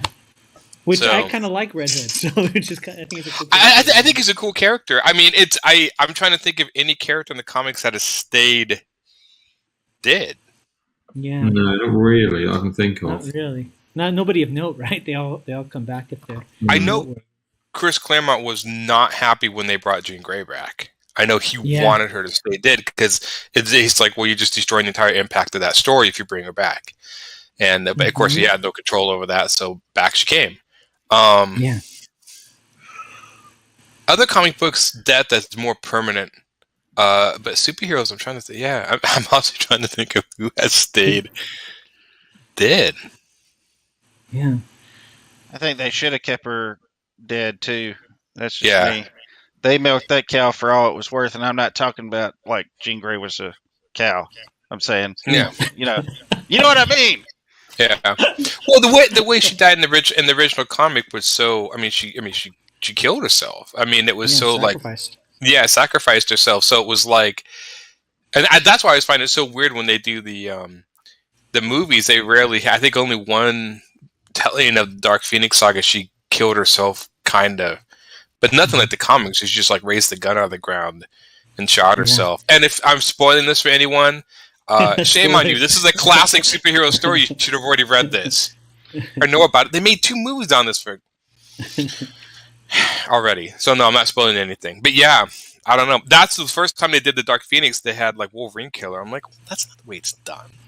And then the second time they did it, they had her, I guess, kind of kill herself. She went into the air and dissipated, turned into energy or something, but nothing as tragic as the shotgun to the head. I guess it was like a laser pistol. I mean, she just like slaughtered herself. Like, okay. But the one thing they never quite got, I thought, in the movies was the fact that she destroyed a planet. That's what I thought, and that she remembered, and she heard all those screams, and it was like tormenting her, and so it was almost like this tortured soul killing herself. In the movies, it was like she was turning evil, but yeah, in the comic, it was like, no, man, she was like, didn't want to be that. Well, and it has to be earned, right? I mean, you have to actually have been with the character for a while, yeah, for that to really mean something. And I think, fingers crossed, now that Marvel Studios has it, I hope that they are able to work something to that level, But yeah, we'll see. And, on this, go ahead. No, I was thinking something else. No, go ahead. No, on the subject, we kind of covered clones. That's another thing. Clones. I know we're kind of going off on different subjects, but what are you guys' thoughts about clones? Because we had Madeline Pryor, we had Ben Reilly, we had the Supermen. What are your guys' takes on clones? It can get a bit tired. It's like, oh, okay, it's clones. Yeah. And it takes away the value of the story. Oh, they can't be dead. It's probably just a clone. That's what always goes. If they're dead, there must be a clone. I'm going to say something controversial. I like Madeline Pryor better than I did Jean Grey. Oh, shots fired. And we lost the stream. And we lost the stream. We are off the air. Thanks for joining Silverline tonight. Yep. No, I actually didn't. I was, Jean Grey is okay. I didn't understand, like, Wolverine. I read the X-Men. I'm like, look, the X-Men are full of tons of good-looking ladies, but Jean Grey was the magic woman that attracted like everyone. Like Wolverine and Cyclops would fight over her. I'm like, dude, just go find another girlfriend. Yeah, and I think Cyclops is a little creepy because like he could never get away from her. Like he even left the clone whenever whenever the real Jean Grey came back, the clone that had his child and everything. It's like, man, you need help. You need some help. I mean, I didn't know. I mean, she's Jean Grey's psychic, so maybe she has some sort of psychic control. That would be a cool story. She found that the whole time, like Jean Grey was just messing with him the whole time and psychically controlling him. That'd be kind of trippy. Now, I got to rewind it, Quentin. That was a bold claim, so you have to explain why Madeline Pryor over Jean Grey. The people want to know, and I represent the people. We want to know. Well, because I just never really got into. Usually, when I get into a character, I don't know. There's something, with Madeline Pryor's story, because that happened to her. She was just left high and dry like she was. That really resonated with me. Whereas Jean Grey, I don't know. She just always seemed to kind of be around and just didn't seem to have a lot of character other than her relationship with Cyclops and all that. And the Phoenix. That was a great story, but just seemed like, and another thing about Madeline Pryor, they got rid of her and they just didn't even use her for a long time. Yeah, she was an afterthought. Yeah, and they did a lot of stuff with that story. I think some non-creative people got a hold of it just to, hey, we'll go back and do this because we know that people will buy it.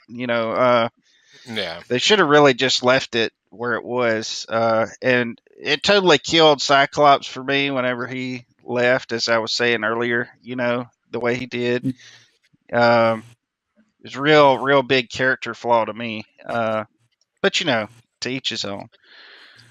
So definitely, Stephen Brown just kind of commented on it. He says, with clones, it may work, but you would still know that they are not the originals, so the original would still be dead.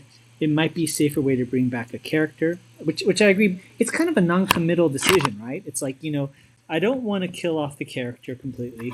I don't want to bring them back completely, so I'll use a clone. And so, it's one of those devices, just like the multiverse, to where actions and things that happen don't have any real consequence, like time travel, multiverse, clones. It's all plot devices to bring somebody back. Oh, we killed such and such, and this is a way to get them back.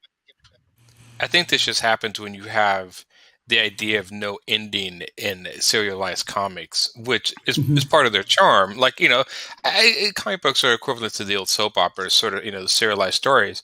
But totally. I mean, you're constantly going to be kind of recycling these characters and stories through where, I mean, I think that is actually kind of a little bit of a failing of comics, because I think that's why it's so daunting for people to get into it. It's like, well, can I read it? Does it end? No, it never ends. Well, then what's the satisfaction I get from investing in these characters? Yeah, you get to read their adventures, but you don't get any satisfaction. Like, how do they end up? What happens? Because it never ends. Yeah, and that is really the thing. Is that you can't really have an ongoing title with a dead character, main character, exactly. So, I mean, there is that, and that is just the caveat of having an ongoing title, is that there really can't be an instance where they die. I mean, you could dismember them though, or have, here we are on amputees again. But I mean, you could have people, you can have people that are really close to them. Well, like we were talking about just a few minutes ago, Gwen Stacy, that are really pivotal characters.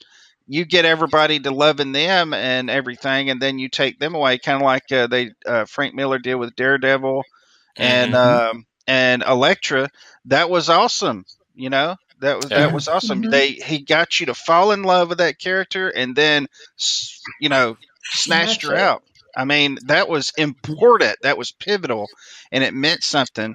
And it was a way to add something to the story that was long lasting and without killing Daredevil.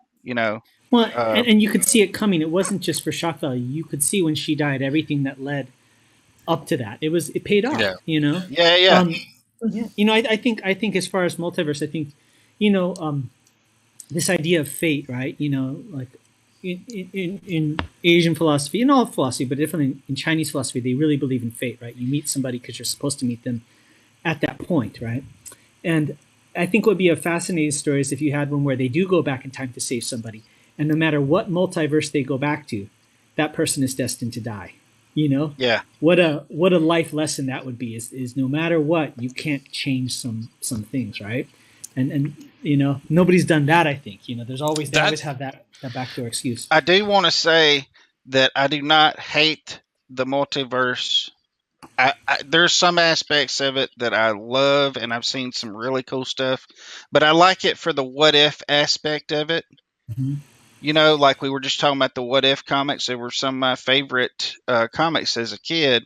Oh, yeah. Is you can do stuff like that you can't do in a normal, but like for instance, I like the one, Fantastic Four, where they pretty much say of Dr. Doom or Victor Von Doom, in every universe you strive for power.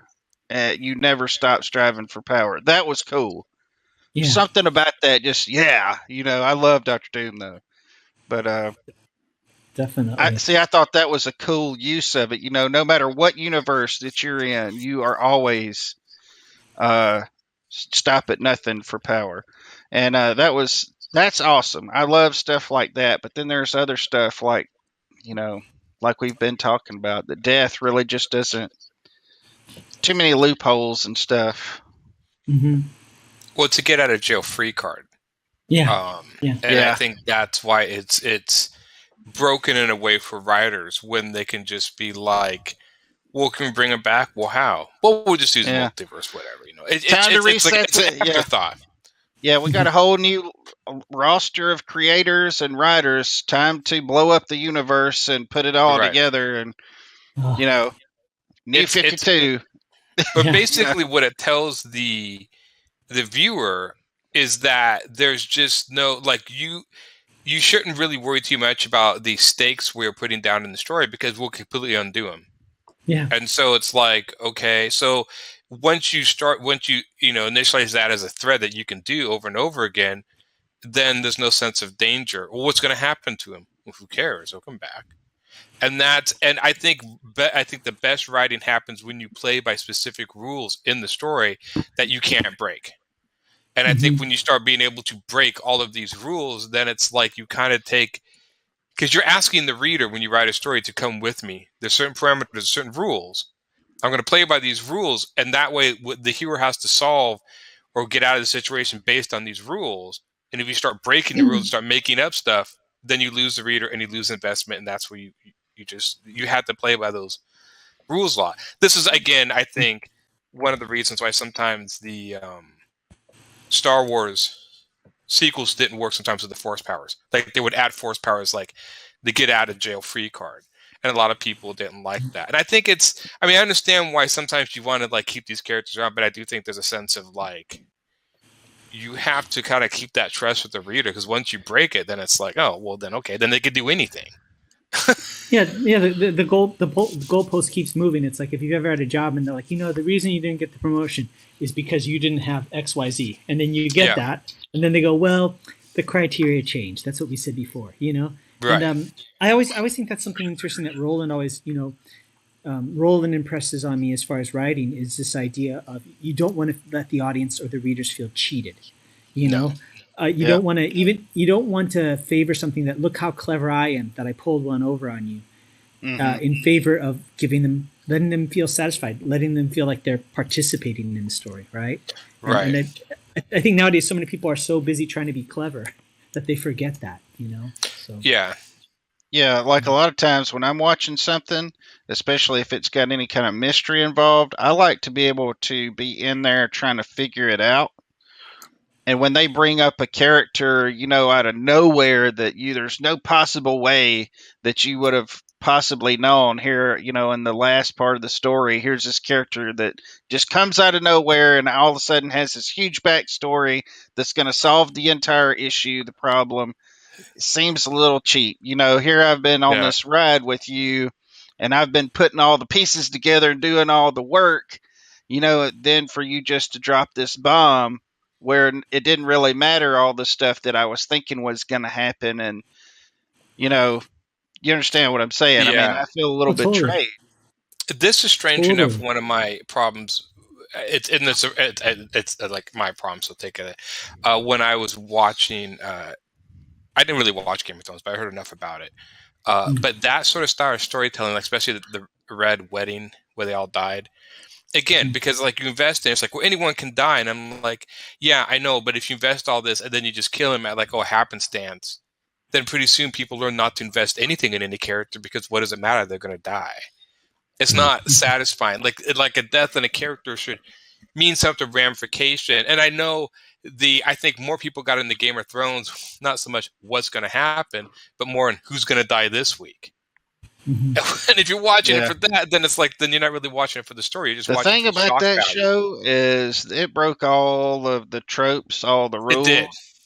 And it's like you think this person does this to this other person, and you think, well, they're going to get revenge on that person. But no, this person gets that done to them, and then somebody else comes along and kills that person. And then this guy just gets killed by some, it was really crazy because you could never tell what was going to happen.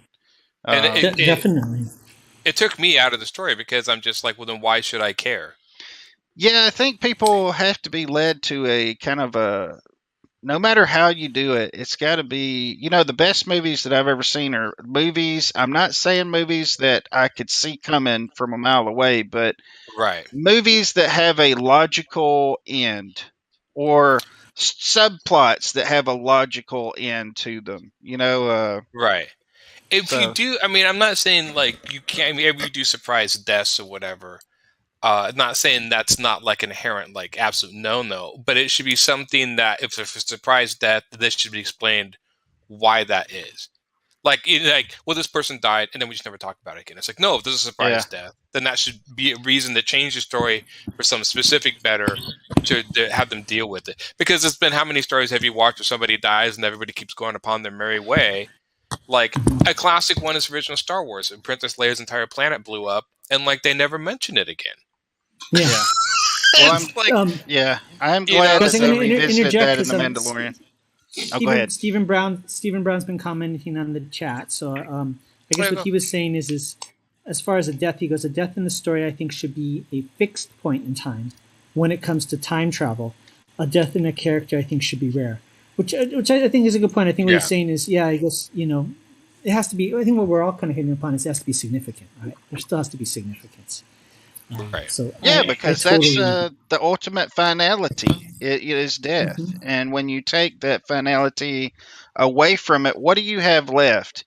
It's kind of like whenever you are playing a video game and you put in the cheat codes for it. It's really fun and cool to be uber powerful, for a certain amount of time. But then again, after a little while, it ruins the entire game because, there's really nothing impending anymore. You can have it all, Right. So it's kind of that way when you're in a story too, it kind of takes a lot away when you don't have something, stuff that happens that means something, real consequences. So right.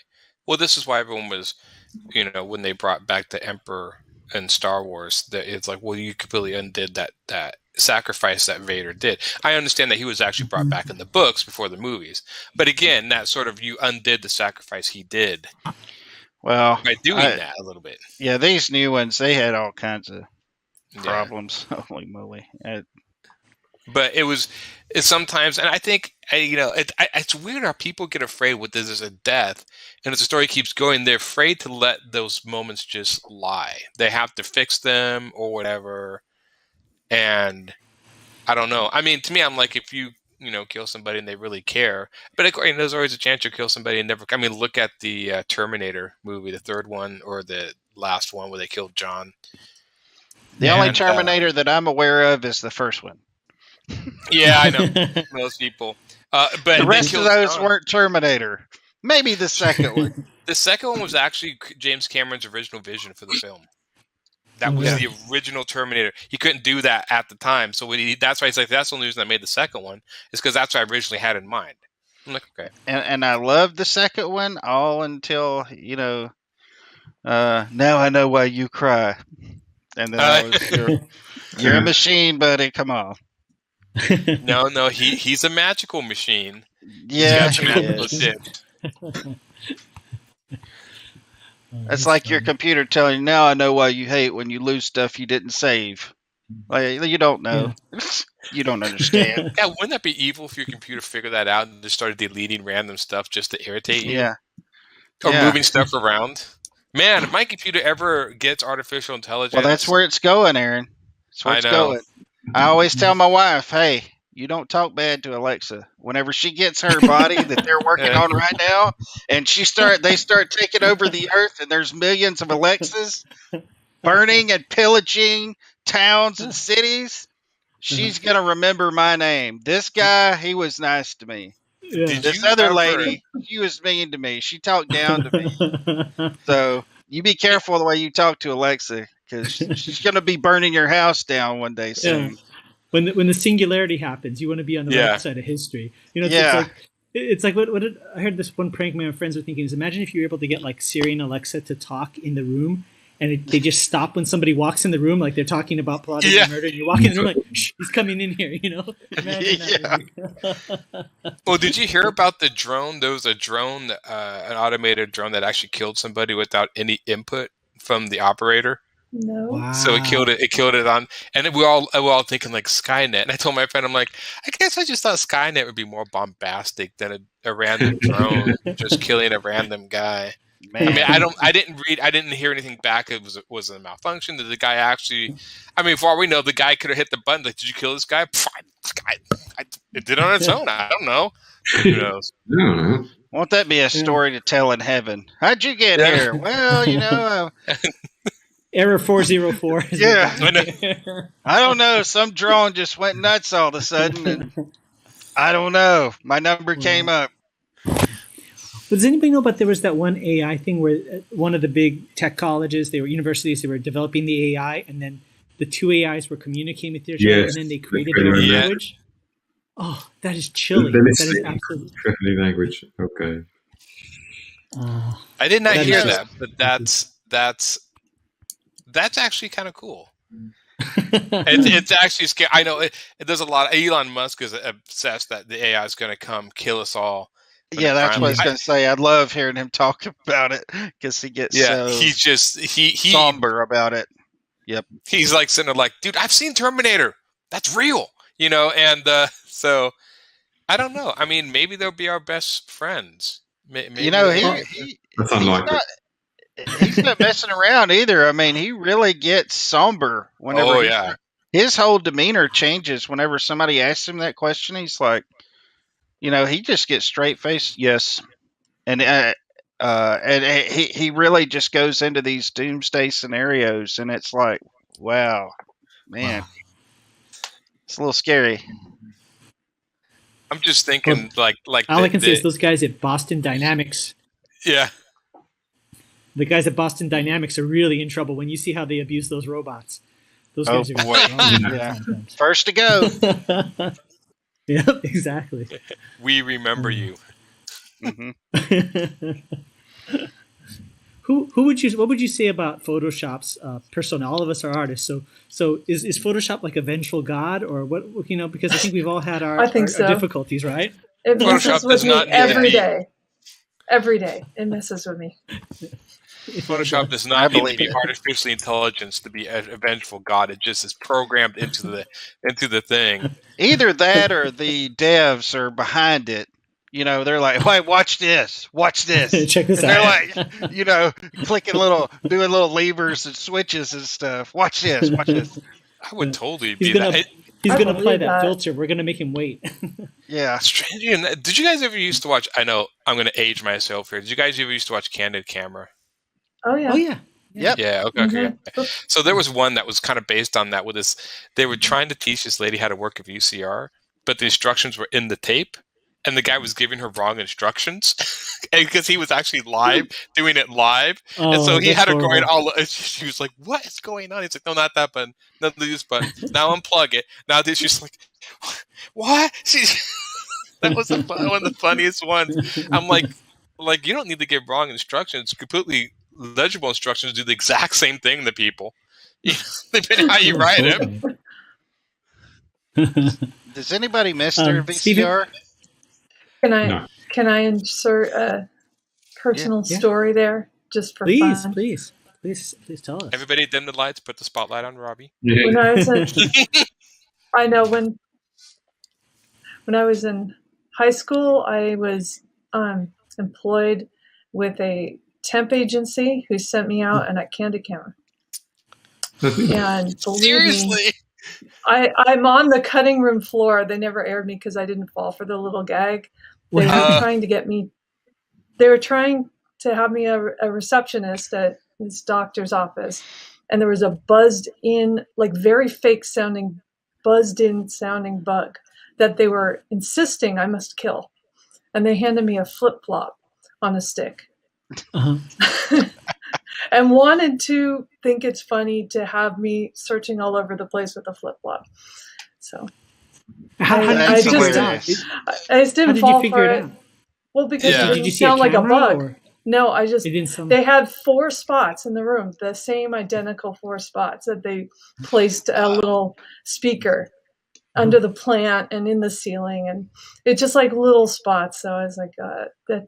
It's not a This is obviously a setup. You can see it. Yeah, it just a mile away you could see it. But I thought it was really funny that a real temp job agency sent me out for that. Wow. What a setup, man. That sucks. Yeah, no doubt. So that's my little story. Did you just not do anything, and then finally they came out and they're just like, okay, fine, whatever? I kept arguing with them. The people that were trying to get me to get up and smack at nothing. I refused to do it. That's awesome. Have you guys ever watched Too clever. Japanese practical joke shows. Oh, those are They brutal. have the Those most. are They're devastating. brutal. They are. They're evil.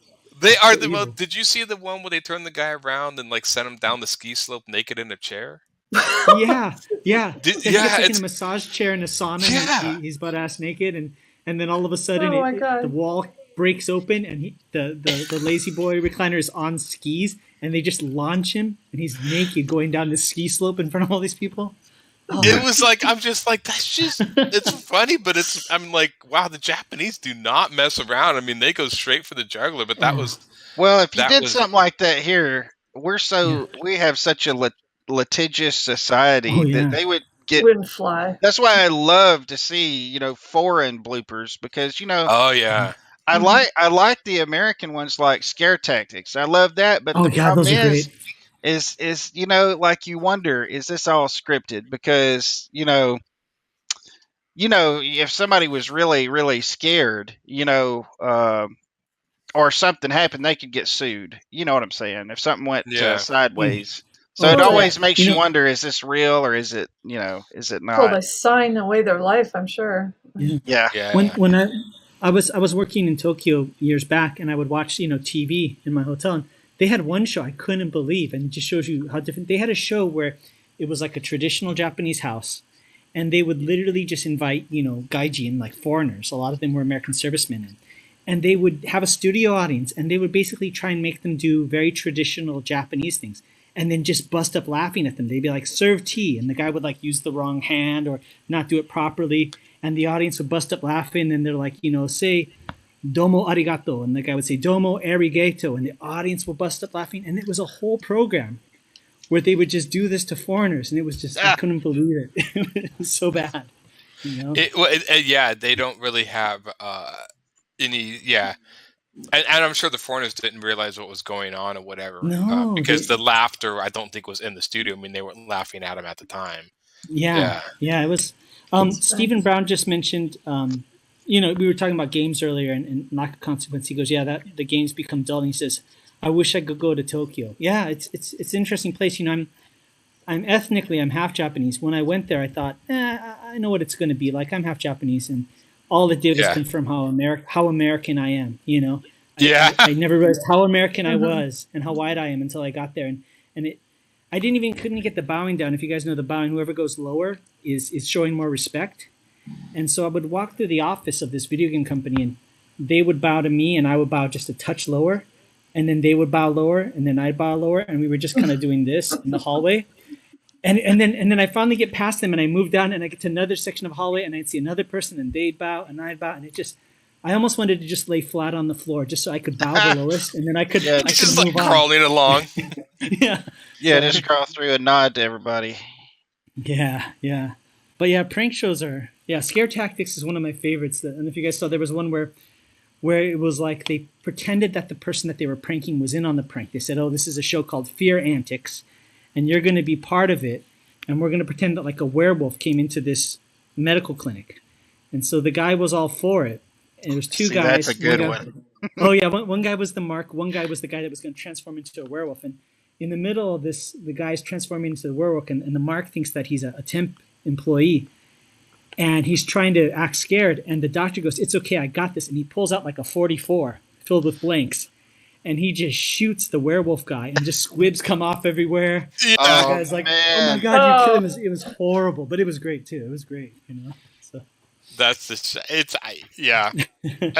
those some of the and then of course there's been a few prank shows I've seen in Europe and stuff that do like the more sexy pranks, and those are just as funny. But it's different how people think what's funny as a prank or whatever. But some of those are funny. But and I'm amazed. The Japanese prank shows, I'm amazed at how much setup they do to the thing with the chair that rotated. I mean, how long did it take to build that? I mean, maybe it was really easy, but it was like the thing, I remember it broke into the floor, rotated around, like the door. I mean, it was like this entire amusement park ride. I'm like, this just to send this poor naked man out in the snow, but it was amazing. I'm like, wow, you guys really don't mess around with this stuff. So yeah. Did you see the ones where they had the portable toilets and the guy gets in, and then all of a sudden they wait until he's actually about to do his business? and all of a sudden the lid pops off, and it's like an elevator, and it pushes him up to the top of the roof so everybody can. Oh man, see that right there? That would not fly. There was one. The same idea, the portable toilet, but what they would do is they would do two things. The one that was the funniest is they'd get the guy in the portable toilet, and as he's in there, they would quickly put together these walls and build this sort of fake like hallway. And when he walked out, they had stormtroopers and Darth Vader there, like in like a scene from Star Wars, and they're all like looking at him with the stormtroopers, and the guy's like, everybody like ducks back into the porta potty because you walk out and all of a sudden you're in a Star Wars set, and you're like, what? And like that was the other one. They did the same thing with they would do this, like, you know, like a lady or somebody walking down the street, and this Ewok like right out the set of Star Wars, so we go running frantically, like turn the corner, go running by this person, and hand him a lightsaber blade. Right, and then it was like the lady's like, "What do you give me?" And then all of a sudden, like an entire platoon of stormtroopers and Darth Vader would show up and like point, and they start chasing him down the street. It was hilarious, but I'm like, I don't know. I mean, I don't know if I'd run from. I mean, I can't count. I wonder how many people didn't run from the stormtroopers. But just like, you know, I mean, you have to have the people run to make it funny. But yeah, I was amazed. I think those were all Japanese too. I mean, it was like just crazy. Some of the stuff they were thinking, it was hilarious. Some of it was. Yeah, countries with no human rights are good for something. What's always funny until it's you, right? That's always the thing. Right? Yeah. You know, I think the worst one I saw was on Scare Tactics, where they staged like an alien UFO crashing, and all of a sudden the alien comes out and attacks this couple on the road, and the boyfriend leaves the girlfriend. Like he practically shoves her in front of the alien and runs, and you're just like, oh boy, this is going to be a tough one to explain later, you know? So. Well, when an alien's after you, or a bear or anything, you really find out who your friends are, right? Yeah, exactly. Well, on that note, go ahead. I was saying that I want to see that in the divorce papers. Why are you guys getting the divorce? Let me explain. Yeah. So it was an immigrant. No, it was an alien. It was literally an alien. Well, I think we're kind of winding it down, folks. I don't know if anybody has anything else they want to add about dads and death in comics. Yeah. I think we're good. Well, okay. Well, just as a reminder before we kind of sign off and everybody kind of gives their information. Always again, Zazzle. We have a lot of cool products on it, including this Silverline mug. Don't forget also our sponsors, which is Daytona Beach Comic Con as well as History Camp. Got some really cool stuff going on. And as always, you know, we really appreciate, you know, we've had a really good track record with our Kickstarters, with being supported by everybody. Our last one blew through the records, and we really appreciate everybody supporting us in these kind of uncertain times, not just in regular life, but in the comic book industry as a whole. It's just awesome that we have everybody backing us, and we're able to produce these really cool comic books that we enjoy doing so much. So thank you so much for that. And I'm going to go ahead, and we're just going to kind of go around, and everybody's going to kind of give their contact information, and happy Father's Day to everybody also. So let's go ahead. Let's start with Roberta. Roberta, if you can kind of let people know how they can find you online, please. Sure. You can find me in Facebook and Instagram under Roby Conright. So go check it out. Very good. Very good. And Aaron, how about yourself? Where can folks find you online? Facebook at Humphreys Illustration, or my name, Aaron Humphreys. And it's Humphress, the weirdest way you ever spell Humphreys. No one spells it right. Instagram, ALH3810 is my handle. And then Webtoons, Godlings on my Webtoons channel. Just search Godlings, you'll find it. It's pretty easy. Do you think that's where you can find me. You think maybe they do that on purpose just to troll you?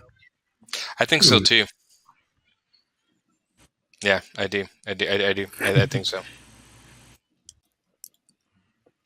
Well, very good. And let's go ahead. Let's go to Peter. Peter, if you can let people know where they can find you online.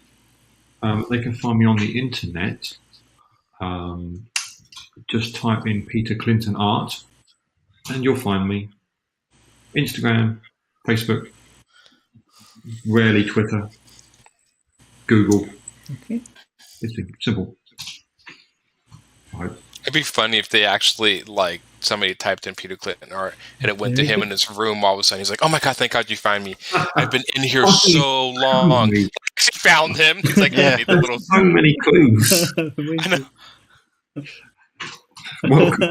Welcome to the room. That's awesome. Welcome to the room. Yeah. Welcome to the room. I've been expecting. What do you talk about? He's got to get the black office chair, and then when you click on it, he just slowly turns around like in a dark, in a dark room with like a light shining down on him. Oh, yeah, I've been expecting you. Hello, welcome. I'm glad you could make it. I am Quentin Bedwell. You can find me on Facebook under that name, Quentin Bedwell. DeviantArt, QJB, GameCrafter.com, RelicQuest, Instagram, Quentin Bedwell. Just all around. That's pretty much it. I've really enjoyed talking with everybody this evening. I always like to get in the same room with Peter. Thank you. And it's been a little while. And Roberta and Aaron and Curtis, always a pleasure. Yeah. And just to send a note out, Tuesday night we have another. I don't know what it's called yet. I'll have to read the company memo, but there will be another stream on Tuesday. Just to put a plug in for that. It'll be me, Quentin, and this Tim dude I've heard about. I don't know, some dude. Yeah, I think he's a gamer. Yeah. Well, there's gamer guys. Diamond does. So, and what time is that going to be? Do you guys recall the new Tuesday show? It's 8, isn't it? You started at 8:00 tonight, right? Yes. So it would have been 5:00 here. I think it's 8:00, isn't it? Isn't that the time? I think it's going to be 8:00 here. I'm in Texas. Okay. I don't know. So, you folks, you can always check our social media. We'll have updates, but it is this Tuesday evening. And then for myself, I'm Curtis Fujita. You can find me on Facebook. There's two paths to what I do. So there's the martial arts and there's comic books. So for martial arts, you can find me Tiger Crane 805 on YouTube and Instagram, Tiger Crane Kung Fu on Facebook. And then for my comic book, Shadow Ghost Comic on Facebook and Instagram. And then also, thank you. And just want to also thank everybody who's watching. Alex Saviak, always a pleasure, sir. We have so much respect for you, for what you've done for our art form. Stephen Brown, thank you for being so sociable. Wubba, you got to come on here with us, man. We're waiting for you. And or better yet, come on Tuesday night. Our behind the scenes. Yeah, there you go. And come anytime, right? Wubba's always welcome. And behind the scenes, our producer Carlos. We want to thank him for making everything run smoothly. And that's pretty much it. I don't have my official wristband, but we're gonna pretend it's what Roland would do. So, okay, Peter, I'm gonna let you lead us out because you have the key over there. So you want to give it a shot? What do we do? We just go. All right. So until next time, Peter. We make mine Silverline. Make mine Silverline. Make mine Silverline. Yeah. Make mine Silverline. There we go. Silverline. Perfect unison. We'll see you folks next time. Have a happy Father's Day. Thanks, everybody.